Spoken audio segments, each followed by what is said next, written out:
Have you ever loved someone so much that you forgot who you were? You start changing how you dress, how you talk, what you say, just to keep the peace. You convince yourself it's love, even when it feels like pain. You think, maybe I'm overreacting, maybe I just need to try harder. That was me. For years, I told myself I was the problem, that if I could just love him better, maybe he'd stop hurting me. But I didn't realize the truth until the day I finally looked in the mirror and didn't recognize the person staring back.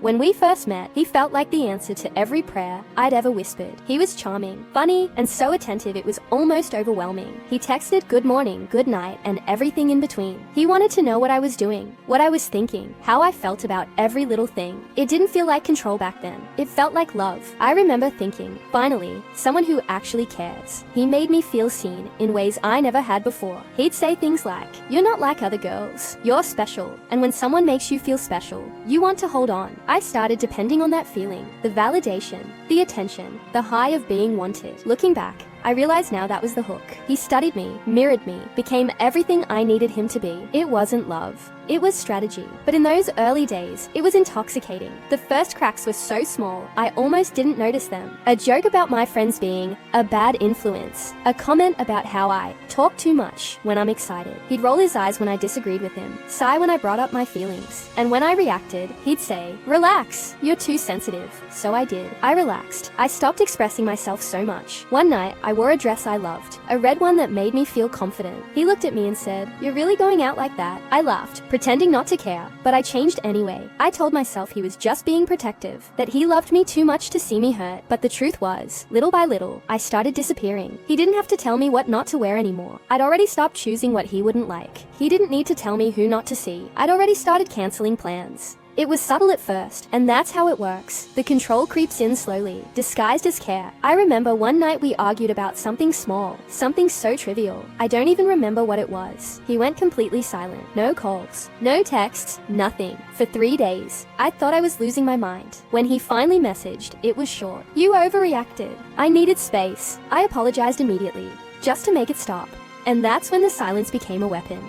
The silent treatment turned into punishment, and my apology became the price for peace. You don't realize it's abuse when you're inside it.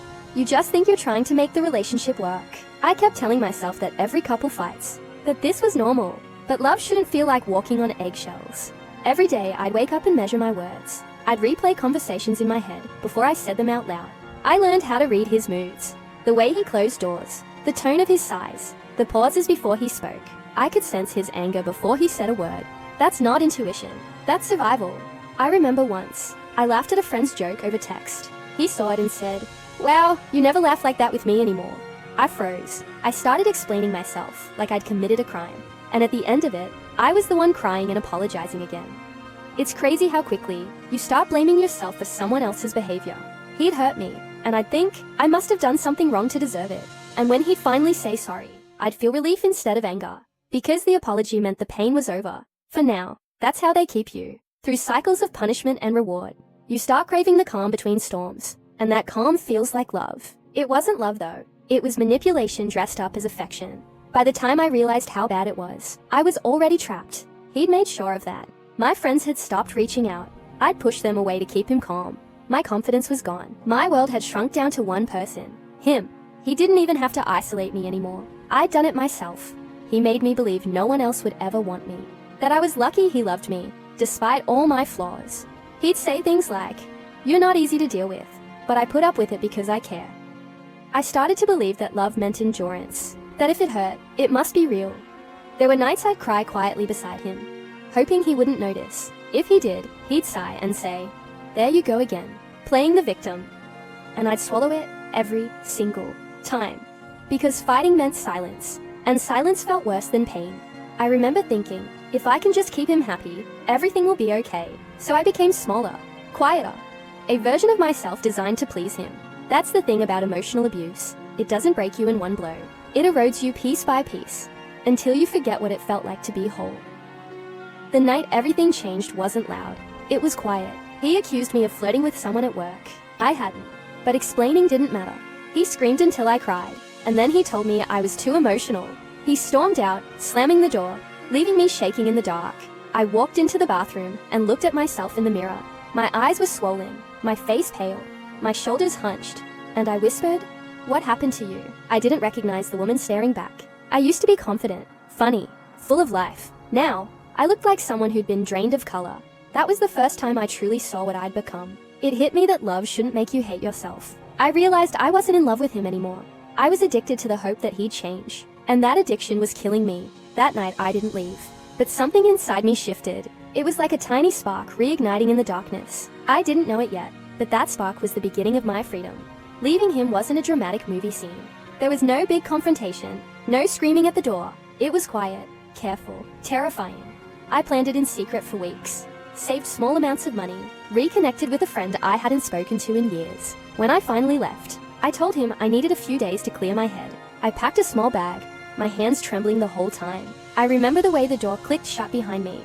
It sounded like both an ending and a beginning. The first night away, I cried harder than I ever had, because freedom doesn't feel like joy at first. It feels like grief. You're grieving the illusion, the person you thought he was, the future you built in your head. But grief means you're healing. It means you've stopped living in denial. He called me dozens of times that week. First, he begged. Then he accused. Then he threatened. He said I'd never find anyone who'd love me like he did. And for a moment, I believed him. Because that's what abusers do. They make you think they're your only source of love.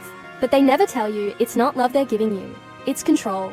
I changed my number, blocked him, and for the first time in years, I slept through the night. The aftermath was the hardest part. I thought leaving would instantly make me feel free, but it didn't. It felt empty. I missed him. Not the real him, but the version I fell for in the beginning. The one who smiled at me, across a coffee table, and promised forever. I kept replaying moments in my head, trying to figure out where it all went wrong. Was it something I said, something I did? But the truth is, nothing I did could have fixed it. Because you can't heal someone by sacrificing yourself. The first few weeks were like withdrawal. I'd wake up expecting his text, then remember. My phone was silent, but so was my mind. No walking on eggshells, no constant fear, and that silence. It became my peace. I started going on walks again, listened to music I hadn't played in years, because he didn't like it. I met my friends again. I laughed until I cried, and with each little thing, I started reclaiming myself. Piece by piece, I came back.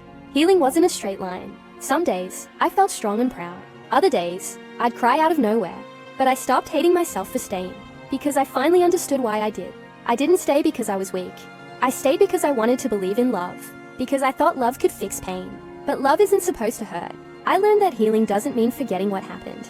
It means learning to see it without letting it define you. And little by little, I learned to trust myself again, to listen to my own voice, the one that had been silenced for so long. I realized that the strength it took to survive that relationship was the same strength I needed to rebuild myself. Looking back now, I don't hate him. I don't even hate what happened, because that experience showed me who I never want to be again. It taught me that love without respect isn't love. It's dependency. That silence isn't peace.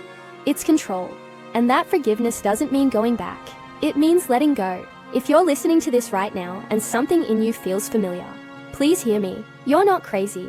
You're not dramatic. You're not hard to love. You've just been conditioned to believe that pain is normal. It's not. Real love doesn't make you doubt yourself. It doesn't isolate you. It doesn't make you small. Real love gives you room to breathe. If you're still in that kind of relationship, I know how terrifying leaving sounds. I know how hard it is to imagine life without them. But I promise you, on the other side of fear, there's freedom. And one day, you'll wake up and realize you didn't lose love. You lost someone who convinced you that pain was love. You deserve peace. You deserve safety. You deserve to feel like yourself again. And if you've already left, I'm proud of you. Healing takes time, but it's worth every second. Don't rush it. Don't judge it. Just keep walking forward. If this story resonated with you, comment "I understand." Because sometimes, seeing those two words can remind someone they're not alone. And if you know someone who needs to hear this, share it. It might just save them the way someone's words once saved me. Remember this: love should build you, not break you. And the day I finally saw that was the day I got my life back. End screen text. Sometimes staying breaks you. Leaving rebuilds you.